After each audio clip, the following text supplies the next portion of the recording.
नमस्कार। भूगोल के सभी विद्यार्थियों का मैं डॉक्टर सत्यदेव पुनः इस क्लास में स्वागत करता हूं। और आज की क्लास का जो हमारा टॉपिक है वह है उद्योग। भारत के संदर्भ में उद्योग की हम विवेचना करेंगे।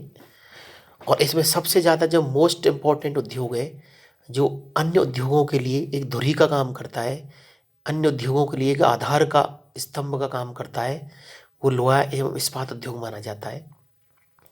लोहार इस्पात उद्योग को प्रारंभ करने से पहले हम ये देखेंगे कि वस्तुतः उद्योग क्या होता है। द्वितीय प्रकार की मानवीय गतिविधियों को उद्योग कहते हैं, जिनमें मानव प्राथमिक क्रियाकलापों के उत्पाद को कच्चे माल के रूप में प्रयोग कर उत्पादन करता है। अब देखिए, जैसा कि हम जानते हैं कि आर्थिक क्रियाओं को मुख्यतः 3 भागों में बांटा जाता है। वैसे तो आजकल 5 भागों में इनको रखते हैं, जैसे प्राथमिक क्रियाकलाप या प्राथमिक आर्थिक क्रियाएं, द्वितीयक आर्थिक क्रियाएं, तृतीयक आर्थिक क्रियाएं, चतुर्थक आर्थिक क्रियाएं और पंचम आर्थिक क्रियाएं। प्राथमिक जो आर्थिक क्रियाएं उसमें ज़्यादातर कृषि से संबंधित क्रियाकलाप आते हैं।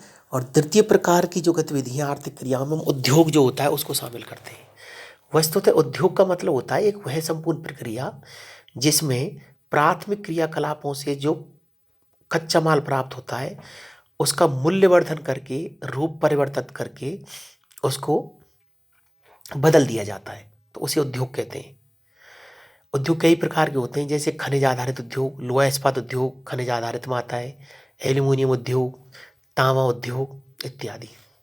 इसी प्रकार से वन आधारित उद्योग, जिसमें कागज लुगदी उद्योग आता है, फर्नीचर उद्योग।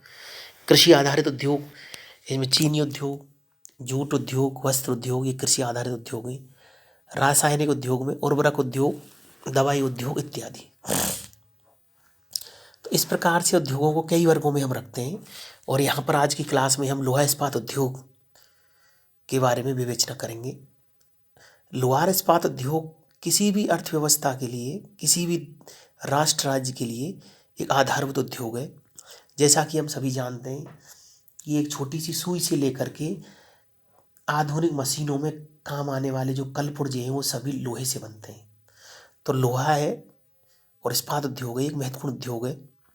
लोहा इस्पात उद्योग प्रमुख धात्विक वजन ह्रास उद्योग है।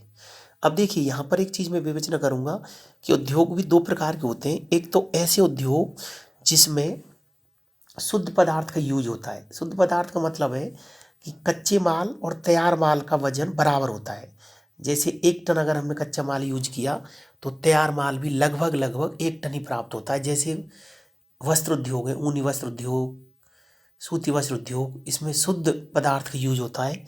जबकि कुछ उद्योग ऐसे होते हैं वो वजन ह्रास उद्योग होते हैं, जैसे जिसमें कच्चा माल जितना यूज हो रहा है उसकी अपेक्षा तैयार माल कम होता है, जो उत्पाद प्राप्त होता है। जैसे सपोज करिए कि कोई उद्योग है और उसमें 5 टन कच्चे माल का प्रयोग हुआ, तो तैयार माल जैसे 2 टन ही प्राप्त हुआ, तो उसका वजन ह्रास उद्योग है। जैसे लोहा इस्पात उद्योग है। इसी प्रकार से चीनी उद्योग है। अब चीनी उद्योग में देखिए आप, ये गन्ना अगर 5 टन है तो चीनी 5 टन नहीं मिलेगी हमें, वो वजन में कम होगी, 10-12% के आसपास चीनी प्राप्त होता है। तो ये सारे उद्योग वजन ह्रास उद्योग कहलाते हैं। यद्यपि भारत में यह उद्योग प्राचीन काल से ही प्रचलित रहा है, परंतु आधुनिक रूप से लोहा इस्पात उद्योग की प्रथम फैक्ट्री लगाने का प्रयास पोर्ट नोवो तमिलनाडु में 1830 में किया गया, परंतु 1866 में यह बंद हो गई।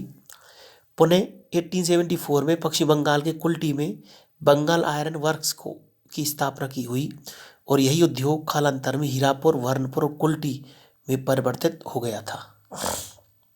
1907 में भारत में निजी क्षेत्र का सबसे बड़ा कारखाना जमशेदपुर के साकची नामक स्थान पर स्थापित किया गया। Tata iron steel company TISCO आज भी भारत का निजी क्षेत्र का सबसे बड़ा कारखाना है। श्री जमशेदजी टाटा ने इसकी स्थापना की थी।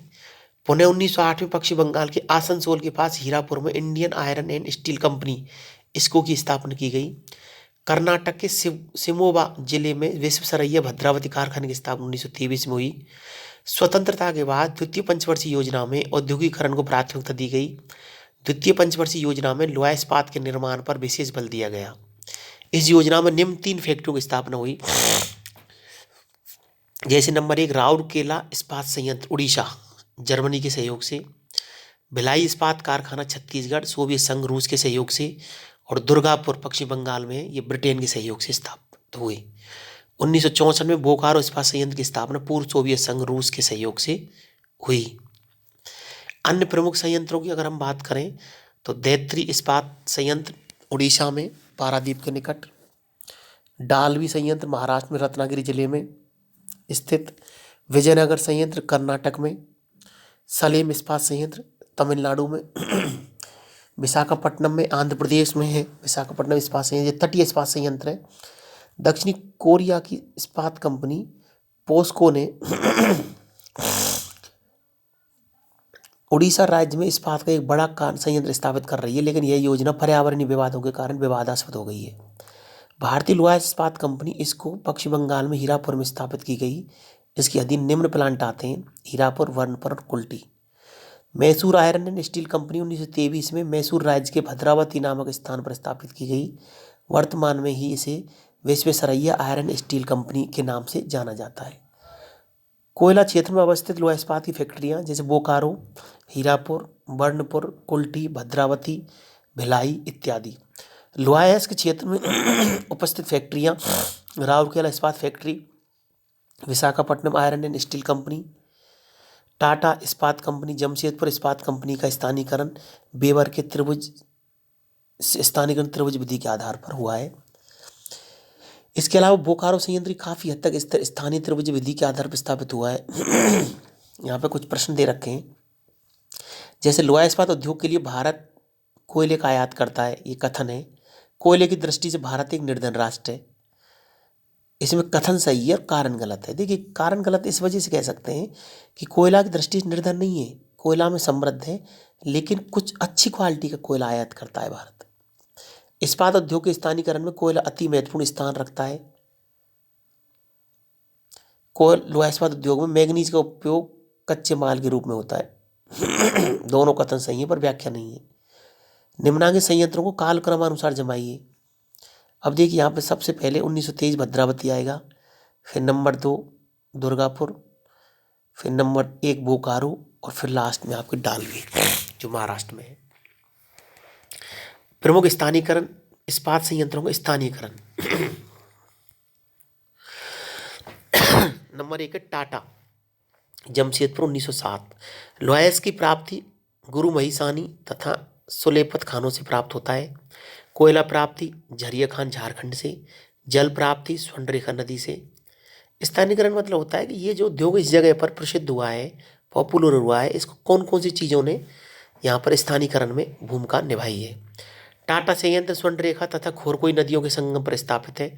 जल विद्युत प्राप्ति दामोदर घाटी निगम। मैग्नीज प्राप्ति नोआ मंडी खान, चूना पत्थर हजारीबाग, पलामू, सिंहभूमि। यह कारखाना कोलकाता नागपुर रेल मार्ग पर है, निजी क्षेत्र का सबसे बड़ा कारखाना है। नंबर 2 राउरकेला उड़ीसा। द्वितीय पंचवर्षीय योजना 1959 जर्मनी के सहयोग से स्थापना हुई। क्रिप्स एवं दिमाग कंपनियों की सहायता से। लोहा अयस्क केओंझर एवं किरीबुर खानों से। कोयला प्राप्ति झरिया एवं बोकारो झारखंड। जल विद्युत एवं जल प्राप्ति हीराकुंड परियोजना महानदी। यह प्लांट हावड़ा एवं मुंबई रेल मार्ग पर स्थित है। शंख व कोयल नदी के संगम पर स्थित है। बाजार कोलकाता में। अगला है भिलाई छत्तीसगढ़ में इस्पात संयंत्र रूस के सहयोग से 1959 में बना था। छत्तीसगढ़ का दुर्ग जिला। डल्ली राजरा क्षेत्र लोहा अयस्क मिलता है छत्तीसगढ़ से। कोयला प्राप्ति कोरबा खान से मिलती है। जल विद्युत एवं जल प्राप्ति हीराकुंड एवं महानदी मुंबई कोलकाता रेल मार्ग पर स्थित है। बाजार कोलकाता एवं विशाखापट्टनम में है। दुर्गापुर इस्पात संयंत्र पश्चिम बंगाल। ब्रिटेन के सहयोग से स्थापित। लोहा अयस्क प्राप्ति गुरु महिसानी क्षेत्र उड़ीसा। कोयला झरिया एवं रानीगंज से। जल विद्युत एवं जल प्राप्ति दामोदर घाटी निगम एवं दुर्गापुर बैराज से। कोलकाता दिल्ली रेल मार्ग पर स्थित। बोकारो झारखंड 1964 रूस के सहयोग से स्थापित हुई। लोहा अयस्क किरीबुरी एवं केओंझर से। कोयला बोकारो से। जल प्राप्ति दामोदर घाटी निगम से। सलेम इस्पात संयंत्र जो तमिलनाडु में स्थित है सलेम। लोहा अयस्क सलेम क्षेत्र से। और कोयला नेवेली लिग्नाइट कोयला तमिलनाडु। लिग्नाइट कोयला का नेवेली एक क्षेत्र है जो तमिलनाडु राज्य में स्थित है, ध्यान रखना है, परीक्षा की दृष्टि से महत्वपूर्ण है। अगला कारखाना विशाखापट्टनम आंध्र प्रदेश, ये तटीय कारखाना है। लोहायस्क बेलाडीला खान छत्तीसगढ़ से, जो उच्च कोल्ड क्वालिटी के कच्चे लोहे के लिए जानी जाती है। कोयला दामोदर घाटी क्षेत्र एवं ऑस्ट्रेलिया आयात करते हैं। जल एवं जल विद्युत हीराकुंड से, अतः कोयला यहाँ ऑस्ट्रेलिया वगैरह से आयात भी किया जाता है। यह संयंत्र अति आधुनिक तकनीक पर आधारित है, निर्यात हेतु निर्मित संयंत्र। विजयनगर इस्पात संयंत्र कर्नाटक, पूर्णतः भारतीय तकनीक पर आधारित। लोहायस्क हासपेट कर्नाटक से मिलता है। कोयला कानाघाटी छत्तीसगढ़। जल प्राप्त एवं जल विद्युत मेट्रो परियोजना कावेरी नदी पर। विश्वेश्वरैया इस्पात संयंत्र भद्रावती 1923 कर्नाटक, बेरूर शिमोगा रेल मार्ग पर स्थित। लोहायस्क बाबा बुदन पहाड़ी क्षेत्र। कोयला जंगलों से प्रारंभ में। विद्युत महानदी महात्मा गांधी जल विद्युत परियोजना। अब देखिए, विश्वेश्वरैया लोहा इस्पात संयंत्र जो कर्नाटक में है, वो ऐसा इस्पात संयंत्र है कि शुरुआत में जो यहाँ पर शुरुआत हुई थी तो जंगलों से प्रारंभ, जंगलों से कोयला की प्राप्ति होती थी। वर्तमान में तो यूज करते हैं, मंगा लिया जाता है, लेकिन पहली जो स्थानीयकरण जो हुआ था वो जंगलों से प्राप्त लकड़ी से पूर्ति होती थी। भारत में 1978 में सारण क्षेत्र के अंतर्गत लोहा इस्पात के विकास के लिए SAIL Steel Authority of India की स्थापना की गई। वर्तमान में सेल के अंतर्गत निम्न संयंत्र आते हैं: बोकारो संयंत्र, दुर्गापुर, राउरकेला, भिलाई, सलेम इत्यादि। 2005 में इसको के कारखानों को भी सेल के अंतर्गत शामिल कर लिया गया। लोहा इस्पात संयंत्र के स्थानीयकरण हेतु सबसे प्रमुख स्थान कोयला क्षेत्र माना जाता है तथा दूसरा प्रमुख स्थानीय कारक लोहायस्क है। अब देखिए, ये ध्यान रखना है कि लोहा इस्पात संयंत्र के स्थानीयकरण के लिए सबसे महत्वपूर्ण कोयला है और दूसरे नंबर पर आपका लोहायस्क आता है। भारत में पहला लोहा इस्पात उद्योग 1830 में पोर्ट नो में स्थापित किया गया, कुछ वर्षों में बंद हो गया। 1874-75 में कुल्टी में स्टील प्लांट बनाया गया। 1907 में टाटा इस्पात संयंत्र साकची नामक स्थान में स्थापित किया गया। यह भारत का सबसे बड़ा इस्पात कारखाना है उत्पादन की दृष्टि से। 1908 में हीरापुर में इसको की स्थापना की गई। 1918 में बर्नपुर का दूसरा कारखाना स्थापित किया गया।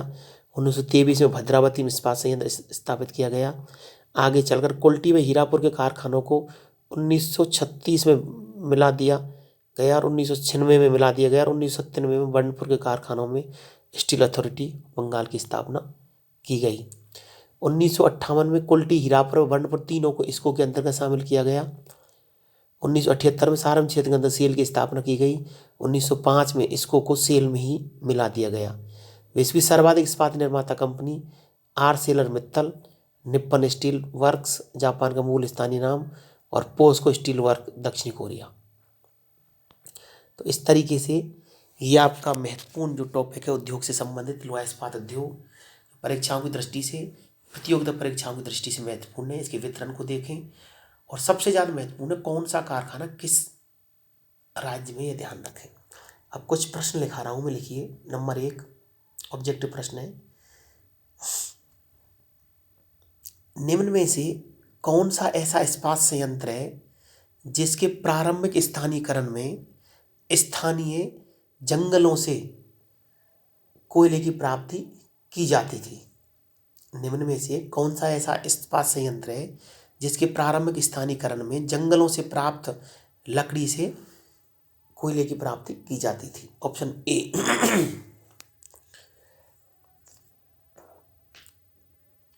भद्रावती इस्पात संयंत्र। Option B Tata iron and steel company Jamshedpur. Number 3 Bokaro इस्पात संयंत्र। और नंबर 4 दुर्गापुर इस्पात संयंत्र। एक प्रश्न और लिखिए, निम्न में से कौन सा एक उद्योग वजन ह्रास उद्योग की श्रेणी में नहीं आता है। निम्न में से कौन सा एक उद्योग वजन ह्रास उद्योग की श्रेणी में नहीं आता है। ऑप्शन ए लोहा इस्पात उद्योग। ऑप्शन बी चीनी उद्योग। ऑप्शन सी सीमेंट उद्योग। और ऑप्शन डी सूती वस्त्र उद्योग। अब एक निबंधात्मक प्रश्न लिखिए, भारत में लोहा इस्पात उद्योग के क्रमिक विकास की व्याख्या करते हुए वर्तमान में स्थानीय वितरण को बताइए। भारत में लोहा इस्पात उद्योग के क्रमिक विकास को बताते हुए वर्तमान में वितरण को स्पष्ट कीजिए।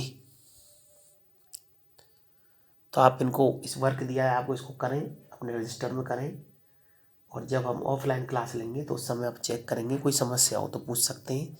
Thank you so much.